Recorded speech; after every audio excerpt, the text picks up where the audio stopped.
back to free agency because we reacted to a lot of these moves, but maybe we didn't really dive into how important of a move these were and what these players can actually bring to the table. So today, just to kind of shake it up, this was pretty short notice for me to put this kind of video together specifically for myself. I kind of just hit me. I was like, oh, I want to talk about one of these free agent additions and a guy that's just kind of been stuck in my mind a little bit about a very interesting move the Lions made this offseason was defensive tackle Roy Lopez, man. The addition of Roy Lopez this offseason, the price tag that we got him at felt like incredible value. I had talked about him when we initially signed him as the player on a front that was very young, as kind of a stable piece is what I remember when we would face off against the Arizona Cardinals. The addition feels so massive. When we talk about the importance of adding Tyleik Williams, the importance of adding interior defensive line help this offseason, understanding some of the injuries that we're dealing with coming into the year, and just the importance of getting better against the run this offseason. That was such a big focus for me, specifically the competition we talked about in our last show on Friday with the defensive line battle, who's going to make the roster. And one of those guys that you, of course, pencil in because we signed him this offseason is Roy Lopez. Like, yeah, he's going to be a part of the team, but what value does he add? And I remember I had him on a list when we talked about kind of the Lions' approach in this year's draft as one of those guys that I felt could both positively impact both the run and the pass game. So today I wanted to dive a little bit deeper into that after going through watching his game film from this past season and what I really think he's going to add to the team this upcoming season because he only signed a one-year deal. So speaking of the contract, Roy Lopez signed the one-year deal that has a $3.6 million cap number for this year. $2 million of that is guaranteed throughout the signing bonus. He's got a $1.3 million base salary. So the deal is not that expensive for a 27-year-old interior defensive lineman. That production-wise, he's coming off playing about 450 snaps this past season. Wasn't overly productive, especially as a run defender, but as a pass rusher, he brought a little bit of juice, 18 pressures. He did have a sack, which was against Buffalo early in this past season, had a couple of passes batted at the line of scrimmage. And you go back to his testing scores coming out for the draft. I mean, this was a later round pick, but 32-inch arms, which is, it's fine. When you see it as a tackler, it shows up more so as an issue, the amount of tackles that he leaves on the table. But then also as a pass rusher, you don't feel much of like a long arm move, though he can get some inside entry. In terms of some of the athleticism scores, he actually tested pretty well. A 31-inch vertical, 7.39 three-cone drill. I think his agility really pops when you watch him. The body control, the change of direction, the way that he stays underneath himself, the footwork that he has to kind of change directions, redirect really quickly. So I think you see some of the agility pop a little bit more than even that testing score. You're getting an interior defensive lineman that showcases a lot of flexibility as well, just the places that he'll align, right? Landing as a 3 technique this past season, some as a 2-eye. You think about this Lions interior defensive line, the flexibility that they ask of their interior defensive linemen, and then also for games just kind of holding it down as a 0 technique, right? Just going head up on a center, holding that roll down. We saw that a few times this past year, and we saw that a lot this past season just as in general, and he was successful in that role. Early, I was a little bit concerned, like, I don't know if this is going to be the best spot for him. The way that he was measured out coming out of the draft, just over 300 pounds at like, 6'1", 6'1.5", 304 pounds, but it seems like a lot of people will assume that he's a little bit heavier than that than just what he was kind of when he got his testing scores at a pro day. He's actually a little bit heavier than that, maybe closer to 320, and I think when you watch him, he doesn't feel massive. He probably feel a little bit closer to like 310, but he does feel pretty comfortable playing closer to the ball because he's such a good leverage piece and he plays the game really fast. And I think that's a huge part of what he's going to bring to the Lions is how fast he can play the game, how fast he can play when things are happening really quickly, and how he actually uses that to an advantage of his, as that's a role where I think about Tyleik and I think about playing nose tackle. I'm like, I think the game's going to have, he's going to have to speed up his process kind of playing in that area. Roy Lopez, the opposite. I feel really good about his comfortability there. And I really feel like at points, it's like, man, I could feel comfortable with him playing outside of a guard. It's just how much juice is he going to be able to add as a pass rusher in that spot for it to make sense. But overall, Lions got a lot of guys that are interchangeable, not only on the interior, but really across the line, but specifically on the interior between Aleem McNeil, even DJ Reader to some extent, but Tyleik Williams and now Roy Lopez. Lions got a lot of flexibility that they can kind of mess around with, especially with some of the injuries that they have, and they're going to have to kind of work through early in this season. So that said, let's dive right into it. Let's talk about Roy Lopez. And one of the areas that intrigues me the most is his ability to get off the ball. You see, Roy Lopez doesn't cover a lot of depth when he's working upfield. His striding depth isn't that aggressive, and it leads to some problems. It shows up as a finisher specifically. Like, you'll kind of see him create an edge. You'll see some suddenness, some early wins, which we'll talk about here in a second. But his inability to close off those early wins, the inability to take advantage of earning an opportunity to get an edge does show a little bit. And for me, I don't feel a ton of explosiveness off the ball. I don't feel a ton of explosiveness as a pass rusher either. But what I do see is a guy that's very reactive off the ball. And to me, this is such an important element to talk about with Roy Lopez's game, because the quickness, the reactive timing off the line of scrimmage, is such an important element to not only how he defends the run, his ability to be scheme diverse. You can have him deal with a wide zone scheme, an inside zone, duo plays, the quick recognition is another element that I really like of his game. I think that he has very good football intelligence, a really good feel for the game. You get those instincts that pop. Every game you watch, you get an instinctual feel, and he's so fast to react to the offensive line scheme, which sets up so much success as well. As a run defender, of course, any scheme that is to deal with, he has to play it differently. And for the most part, he's very consistent. Now, there's some lapses, I feel, at times, but I feel like he's constantly really fast to react to what he's seeing and kind of adjust how he's entering into blocks. The ability to get square into blocks, play square consistently down the line of scrimmage is a huge element of his game, is his consistency to play square down the line. It allows him to reset, allows him to find wins, just staying square, staying balanced because of that reason as well. So you'll see that consistency to stay square quickly that it puts into your offensive lineman kind of in a bind.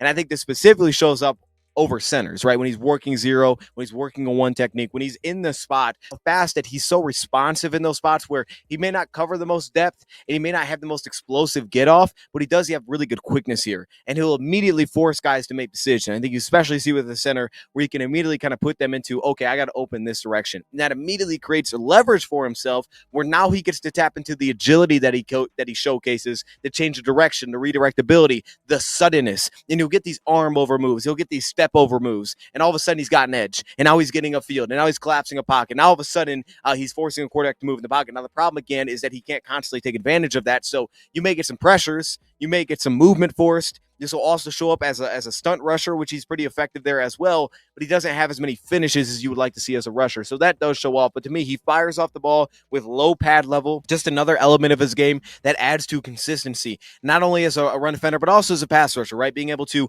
find an entry that's successful. When he does get inside your pass, you can see tight hands, early jolting, a knockback punch, but especially as a run defender, the leverage that he gets off the ball with, and this just shows up in any scheme that he has to deal with specifically. So I wish he would cover a little more depth when you think about the first step of his game, but he's very quick into the scheme feel. He has plus timing, he gets early positioning, and to me, it leads to a slightly above average first step that carries over in his game, and it mainly is about timing and instincts and the feel to it. So you could honestly have a higher grade there in how you feel about his ability to get off the ball. It's such a game of when you're playing nose tackle and you don't have the advantages like he would have of he's not super long, he's not overly powerful, he doesn't have a lower body that's just like, man, he's 340 pounds, good luck moving that guy. Like, he doesn't have that in his game. So he has to win with a fast play style, and he plays the game at a really good speed, which just feels like the perfect veteran for a guy like Tyleek, who's kind of coming into his own here, and he's going to be coming into his own as rookie, and a guy like Mekhi Wingo, like the ability to play fast. Wingo was like this in college. He played really fast and allowed him to stick because Mekhi Wingo was like, man, he's undersized to DT. You see a lot of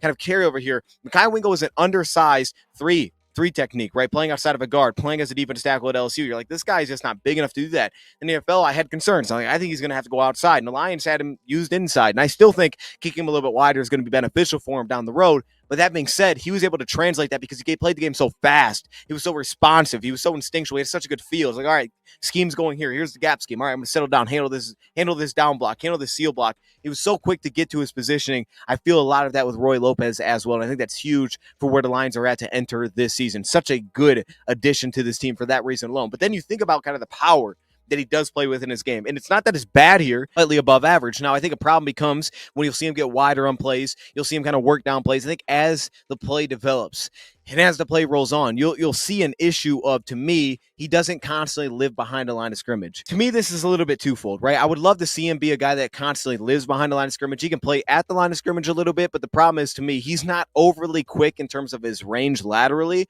where as the play rolls on, he's just going to cut you off and he's going to step inside your gap. And it's like, man, I got to deal with this guy all day long. He doesn't have that kind of athleticism. And then also he's not overly, again, powerful where he's just jolting guys backwards immediately and he's constantly just living behind the lines. Like, deal with this guy now and then try to move him because he's massive. Like, you don't get that either. You may get a little bit of both. You'll see some of the juice laterally early and you'll see some of the knockback early, right, to create an early positioning. So there's a little bit of both that he kind of dabbles into, but he's not overwhelming in either one of those categories. But what I do think from a power perspective is he plays with real plus power in his hand usage. There is a knockback, there's a jolting punch that he can play with. And then he also has, on top of that, he's got a looseness in his hips. Now this shows up to the agility as well, but there's a looseness to his game where he can really open up some flexibility to unlock his hips, create a lot of force on entry. You'll see it as a rusher as well, the looseness to change the direction. He has a looseness that he can tap into, which creates power. It creates force as an interior defensive line, that ability to unlock his hips on entry. And then I see some core strength. And this is the ability to create power through every part of his game, every part of his body because of some of the looseness, right? He's not a stiff mover. So now you see it within the core, and you see that ability to kind of rip through guys and the strength that he can create when he's trying to shed off blocks or get off blocks. You'll see this in some of the moves that he'll showcase as well as a run offender or as a pass rusher. And to me, then you see it in the lower body. You'll see a well-rounded build here because then the lower body's got strong ankles, well-built calves. It's hard to kind of push him off the spot because he locks out his ankles really well. And this will come back to the anchor that he can create, which is above average as well here. And to me, it shows the strength in his ankles, the ability to continue to find a way to keep working as a pass rusher. He doesn't just stall out right away. He continues to work, and he's got some of those effort wins where he can kind of just trace his way to the quarterback. He's got a feel for, like, all right, quarterback's going here. And as the play unfolds, you just kind of feel him end up near the ball a lot of times. So to me, it's just a strong player throughout his entire body that has the looseness to tap into a lot of different elements. I see a little bit of the walk back that he can create early. Now, the problem is this doesn't sustain. The problem is this stalls. There's an early knockback that he can create, an early jolt that he can create when he unlocks his hips, when he creates that power, and it's sudden. It's immediate, right? Sometimes he just wants to get downhill and he can find an early entry, and bam, you see a jolt, and you're like, all right, punched him back. And then it stalls. But he does have a little bit of that knockback ability. Doesn't have like a leverage feel where he can get like a long arm, and you won't feel like a consistent walk back within his game either. You don't feel like a bull rusher that's like, all right, stop to start. He's just going to overwhelm you. You just don't get that. So it's about early wins again, where it's like, all right, early we'll have something. It'll probably stall pretty soon, but at least early he's kind of getting his knockback and he's creating something early on the play. And that opens a lot of stunt success because you can have a guy that can be used as a crash rusher, which is a guy that, can kind of just slam in to an offensive tackle, say, for example, or a guard, and all of a sudden create an opening for someone that's trying to loop around. He has that power where it's like, boom, he's going to slam somebody off the line, create an opening for something else to find success off a stunt. And then even on top of that, if you have the body control, you can slam into those guys and then redirect and try to get back upfield. And that's how you can create angles and create ways to get upfield, because to me, he doesn't play with a ton of slither or natural kind of like just fluidity between small creases where you're like, oh, he's just sliding through there. He doesn't do that, but he has that ability to really create openings as a stunt rusher because of some of that pop that he plays with.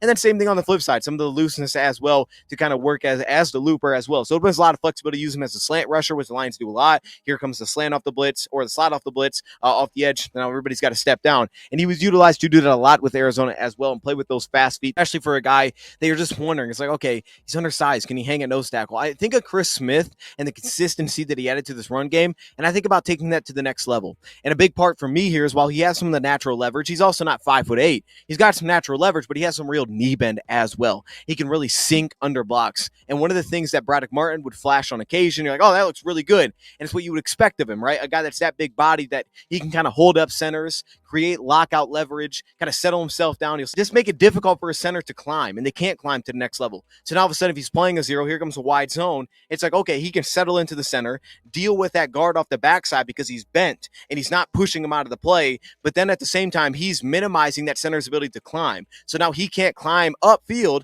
and because that just takes longer for that process to start, now all of a sudden, that's where your linebackers can feel it and get downhill and shoot the A-gap. Now they're into the backfield. Now they're making plays, and that's the true identity of a guy that's like, hey, he's creating for others. And we would get flashes of that from our interior defense lineman. Maybe you get a play of that from Braddock that you liked last season because he only played about 30 snaps. But you would see that a lot with Roy Lopez at a pretty consistent rate, his ability to drop his weight, allow for linebackers to fill, and that added success as a zone run defender. And it really showcased to me the ability to deal with kind of that nose tackle, true zero tackle or one technique role, which the Lions could definitely use a little bit of help in that category. Again, it's not going to be the always there, but he runs into that success a lot more consistently than I would have expected when I entered into this. Now, I thought some minor issues, like one, didn't think he always corkscrewed early enough, leveraged down and corkscrew early enough. So you get a little bit of like, all right, he did get knocked off the spot. And then again, that's where you start getting him playing beyond the line of scrimmage, and that becomes a problem. So that was like one of those elements where there's a couple examples where I would like to see him kind of get into that corkscrew a little bit sooner. And a part of that as well as his lower body mass is, again, not overwhelming. It to me becomes a little bit more noticeable in like wide zones where he's really fighting to get over top and move laterally. And we'll talk about the lane range, which can lack a little bit there. but especially when he's trying to fight and recover, that's when his pads can tend to kind of drift up a little bit. And when that becomes the case, then he can get really Like, get he pushed doesn't off. have to position himself well. He has to stay square, because even the smallest things where it's like, oh, he didn't set his knee down a little bit early here, he didn't kind of drop his weight fast enough, he's going to get knocked off his spot. So he has to be very precise with how quickly he gets to his positioning. But the positive is how quickly he actually does it and how consistently he's actually able to play into that role, because in his lower body, he doesn't carry great mass, right? You don't see that. So he does get forced to reset a little bit, but it's to discipline to stay square to the line of scrimmage, being able to kind of work off of that and kind of find a way to kind of control blocks early and control the center early on plays. I wish he had a little bit more length to his game where you'd feel a little bit more of a lockout. When you think that's something that he taps into, to me, incredibly well, and a lot of that is due to some of the lack of length that he creates to create kind of those half-man walk back situations or lockout situations, which you would prefer, but he doesn't have as much of that. And to me, then even some of the leg drive isn't overwhelming either. So again, back to the lower body mass, back to the explosion, which to me isn't great. You don't get a ton of that just natural walk back, stop and start, leg drive. He'll stall out. And he stalls out a lot as a rusher, which to me, we're going to talk about here in a second, as a pass rusher limits him, because not only now is he not getting an edge consistently and being able to take advantage of an edge that he creates. When you think about putting him outside of a guard, and you're like, all right, that works good for a run defender. And you think about him on the front side and the way that he can settle himself down quickly, kind of handle blocks coming towards him. And then on the backside, he showcases a lot of quickness. So now you put him on the backside, he's in a 2-eye or a 3. He's able to work off the backside. They ran a lot of underfronts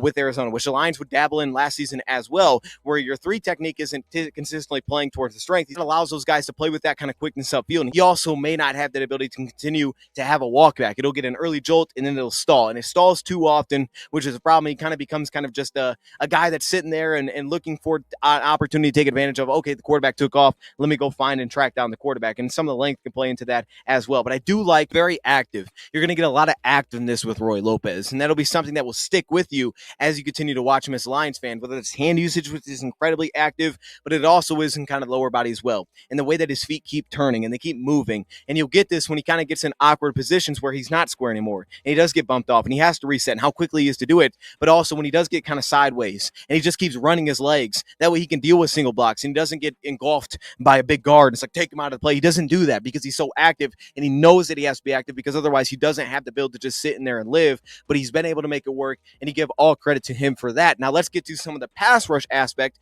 which, even though I gave some knocks there in terms of why I don't think he's like an elite rusher, or why I don't think you can just like, hey, get in the one-on-one with the guard and he's going to go to work all the time. That's not him. It's more so about like, hey, we like the consistency of the player, the feel of the player, the run defense that he can add, and the flexibility that he adds, and then he can add a plus ability as a rusher. To me, it's slightly above average right now. He'll give you a little bit of juice. As Brad says, he can get an edge, which is very true. He can absolutely get an edge, and all stems back from that first step, which is really good timing. And he gets you to kind of overset a little bit, and then he works off of that quickly. And he's very quick to tie his hands and his feet together, and that's constant. He has that nice little arm over move, which you start to see against San Fran. He can not square anymore, and then bam, he can hit on the brakes, redirect, step over top, arm over, bam, let me connect it with a swim move, and now I got an edge. And now all of a sudden, things just change up front. Looseness to find a way to get an edge early, and it's the suddenness. You wouldn't expect for me, a guy that I don't think is overly explosive, to play with a ton of suddenness, but he does. He does. He plays with a lot of suddenness in his game, and it comes back to that first step, and that suddenness opens up kind of a crossover move that he can get into. You're also going to get late wins. You're going to get a guy that's going to keep working. You're going to get the second effort,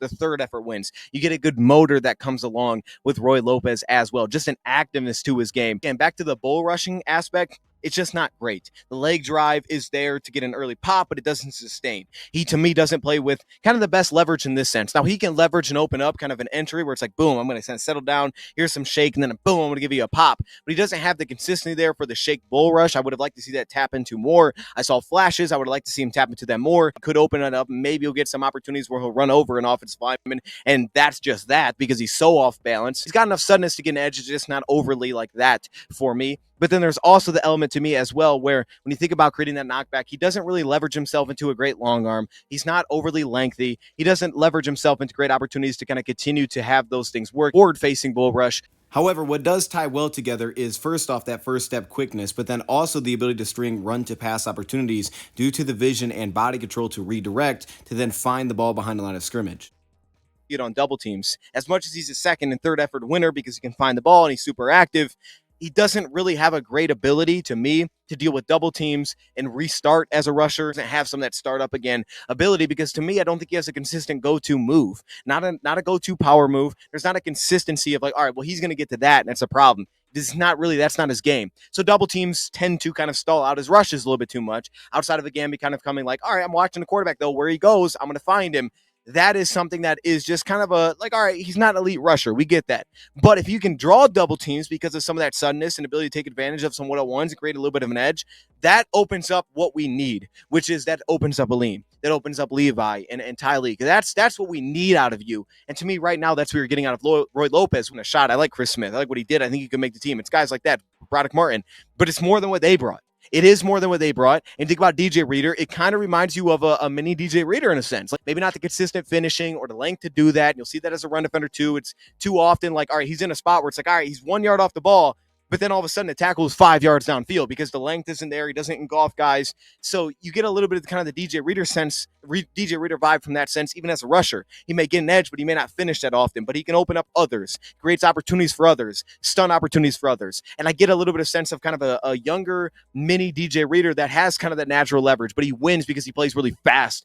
And while I truly believe he can play in a lot of different spots, he could play a one gap or two gap or gap and a half.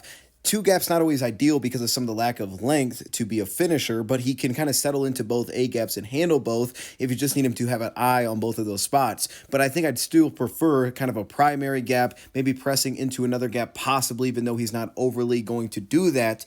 That's still what I prefer, kind of an inside leverage or an outside shade, spots like that of an alignment. I like him as a stunt mover specifically, and I think to me he's slightly above average, and he brings you a little bit here that you do want to kind of just explore as a rusher here that can give you a little bit more juice and just give you something. Like it was such an issue with Lions last year. When they lost Aleem, they got nothing. There really wasn't any kind of juice coming from the inside because Levi's playing on the edge because you're not healthy. And then he comes back to the interior and then you get some juice. But when he's on the edge, you don't get anything from the interior. There was nothing from Chris. There was nothing from Brad. There just wasn't much there. And then DJ Reader started to find some of it towards the end of the year. And it was like, okay, this is nice complementary piece, but it's not enough to be the dominant rusher. And that's still not what Roy is. But now Roy adds that complementary aspect that DJ brings again, now as a second interior defense lineman with all that flexibility. And that's crazy valuable because when DJ Reader's not out there, you had nothing. Now you get something. And to me, that pairs really well with Reader, and especially like he was coming off his injury. It took a little bit while, I think, for us to really see that from Reader, which he was capable of as a rusher. Is like, okay, he's a nice complementary piece. We start to see that towards the end of the year. Well, now you get two guys that can bring that, and Roy Lopez can give you 25 plus snaps a game. I saw him play way more than that in certain games where he just kind of took on the bulk, but that's where you want him to live, and that's great. If you could take 20 snaps away from Reader at his age, that's fantastic. You're going to get better Reader, and that's what I'm excited about. And then you get to kind of the positional traits. And I just want to hit on a few quickly here because, to me, this is where you see some of the technical skills, like hand usage. To me, he has good hand usage. Now, I think there's too many examples of, like, okay, he's not really doing much. He's kind of just swiping his hands all over the place. It's not much of this is my plan, this is what I'm going to get to. But look at the background, right? These guys typically have success. Two-time state wrestling champ on the interior. That showcase is very active with his hands. They don't stop. It's active. His ability to kind of maintain and keep a lockout as a run defender. He's very constant of just, oh man, it's a force. It's a force I have to deal with here. He's got a nice little ability to not only have like a counter and string things together as a rusher, because typically there's a 1-2 that's always there. It's like bam, bam. And keep an eye on this. Ahmed, who we got out of Boise State, to me has that quality as well, where there's a constant one move leads to something else. Maybe we don't get a third move, but there's always something attached. There's a fluidity to attach something. And I remember with Ahmed, the hand usage, that's my favorite aspect, is something could always attach. I think that comes back to the agility. Something was always attached to the first plan, and he has that as well. You'll get a punch move that leads to a rip. You'll get an arm over that leads to a swim. You always have something else attached within his hand usage. Have sometimes outside hands, which are early off the rep, which is a problem, and sometimes I think he needs to settle his hands down. That way he can just get inside. That can lead to some problems on combo blocks as well. The nose tackle, when he's in a zero and he's kind of dealing with the center, it's like, all right, we're going to let these guys get upfield. The occasional misstep here is that he doesn't get always a latch, and he constantly is kind of searching to find a way to control blocks. He doesn't get a great control, and he'll slip a little bit here, and that's when his footwork comes out from underneath him. He'll hit the ground, and that can be a little bit of an occasional issue as well. It's just failing to find a great early entry on these wide zone blocks. I thought against Green Bay a few times where they're out really quickly, and then all of a sudden they can't get to the next level because he's not finding a good entry. And when he doesn't find a good entry, because now he can't play into his leverage and his ability to really settle down and kind of just hold guys, which he does really well, but keep guys from getting upfield. When he doesn't find that, now that's where you start to see him fall behind blocks. And that's where the aspects of, oh, man, he's getting sealed off. And, oh, man, he's getting pushed behind the scheme here. That's where that, or the range isn't outstanding as a lateral mover. That's when that starts to pop. When he doesn't get that early win, that can pop. It's not all the time, but it flashes. Also lacks a little bit of violence within his hands as well. There's some heaviness in his punches, but they don't always feel as violent, and kind of the hand swipes, they feel a little bit more misplaced, kind of all over the place. I like they sync with his footwork, but they feel misplaced in terms of accuracy as well as a rusher, and that can lead to some issues as well, where you just don't feel as much violence and always getting guys off him. They can kind of hang with him a little bit too long, but the hand swipes are really well connected.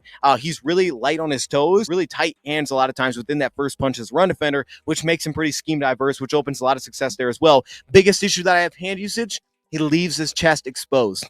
This is a problem. Guys get in his chest, it's going to stall because, again, he will stall out. So if a guy gets in his chest early and he leaves himself exposed because he's doing all this, he's got that shake and he's trying to set you up. And if a lineman is patient and they just settle down, we saw this. Dominic Pooney had a good rep of this last season where he's patient. He's kind of just sitting and waiting for it to happen. And then boom, he gives an inside punch. It stalls and it's over. That's a problem, leaving his chest exposed. And to me, this comes back to, number one, again, not overwhelming with his leg drive to just be like, I don't care that you got me, I'm still walking you back. But also, number two, because he needs to play with that leverage. When they get into his chest like that, he doesn't play with great slither. So his upper body doesn't get really skinny that well. He plays a little bit too wide, and that's why he doesn't always finish off kind of those edge opportunities either, because he doesn't have the best slither. I think he's got good hand usage, but you can see there's clearly some knocks, and they're just more flashes. But in terms of shed ability, again, to me, slightly above average. I wish there was just more finishes of where he started, right? He's 1 yard within the line of scrimmage, and then you see the shed, and then he ends up making the tackle 5 yards. And it's like, that's not great. Too often that happens to him. But the positive here, and the reason that he can get off blocks a lot,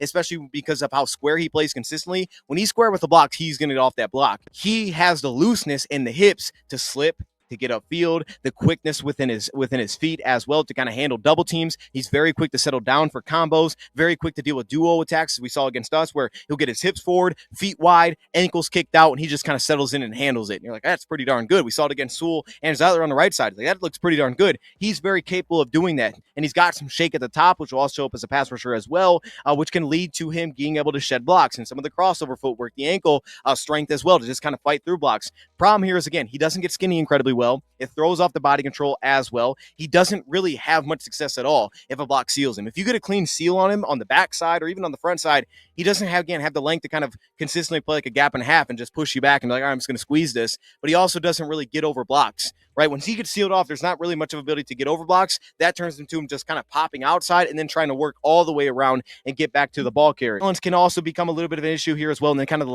late footwork can lead to some problems. So for me, the shed ability is slightly above average. It's not great, but it's slightly above average, and that's where I finished off with the agility. And I finish here because that's constantly what the Lions have invested in with their defense line. We've seen it, the big bodies that have some of that dancing bear ability, and he has that. He has the short area quickness. He's got a stop and start ability. It's a redirect ability. It's ability to go boom, boom. It's ability to slant. It's ability to stunt. It adds a lot of flexibility. You can blind different spots if you have that, and he has that. I think he has very good agility, which is constantly a theme. With Ahmed, he had that. With Tyleek has that at a great level, not to that level, but he's got that.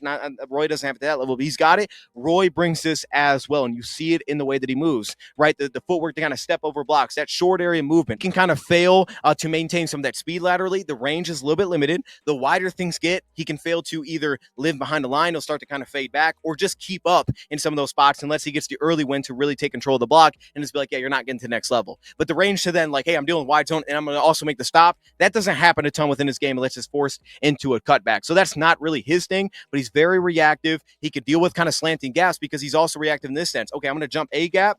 Oh, man, they're doing something else schematically. It's quick. It's bam, bam. All right, I'm back in my spot. And he's very quick there. Shorty quickness to be reactive, deal with, again, a lot of schemes thrown at him, and do a good job of kind of not getting himself in awful spots early because he's so responsive where it's, okay, that wasn't the best first step. I'm going to get myself back into the play. So he doesn't fall out of work really early. And that body control and change of direction and ability to play light on his toes. Couple things with Roy I think about. First off, as a closer, you'll see when he gets downhill, there is some bend to turn the corner. The problem is he tackles well too upright, and you can see it, the ability to drop his weight. He gets just his pads upright. You can see by where his shoulders are at. You can see some of the inconsistency with tackling. But then even so, side note, when you talk about disengaging, which I think could be more consistent, would help him a lot, I would like to see maybe some kind of arm under move, some kind of forklift move to disengage from those early latches when he does expose his chest, just to kind of get himself free, because I think he's capable of that with so much wiggle and so much power. Roy Lopez is the underrated free agent signing for the Lions this offseason so far. You think about the price tag, but the value is everything. The Lions needed somebody that could add juice beyond DJ Reader, and especially without Aleem on the inside. Not only did they add Tyleek, which to me will bring that, but also Roy Lopez. It's not going to be like, yeah, he's the elite rusher, but he has juice, and we've seen that year after year after year. There's consistent production. He can at very least move the pocket, open up others to be their best selves. And as a run defender, he plays the game with the play speed that you need to handle a nose tackle role. Even if he's a tad undersized, he's not that undersized, but a touch undersized, maybe not the elite length, but it's good enough across the board. It's adequate. And then there's the aspect of, okay, but he's got strong ankles. He plays really wide. He's disciplined as heck. He's square to the line of scrimmage. He's got all those things going for him. He plays the game at an NFL play speed to just play all over the place. And for a team that ran some under fronts last year, that got creative with their fronts, that is something that I think is going to be very valuable for the Lions are going to have this year with Tyleek and Aleem and Leave and all these guys, Makai Wingo. It's very valuable for this defense.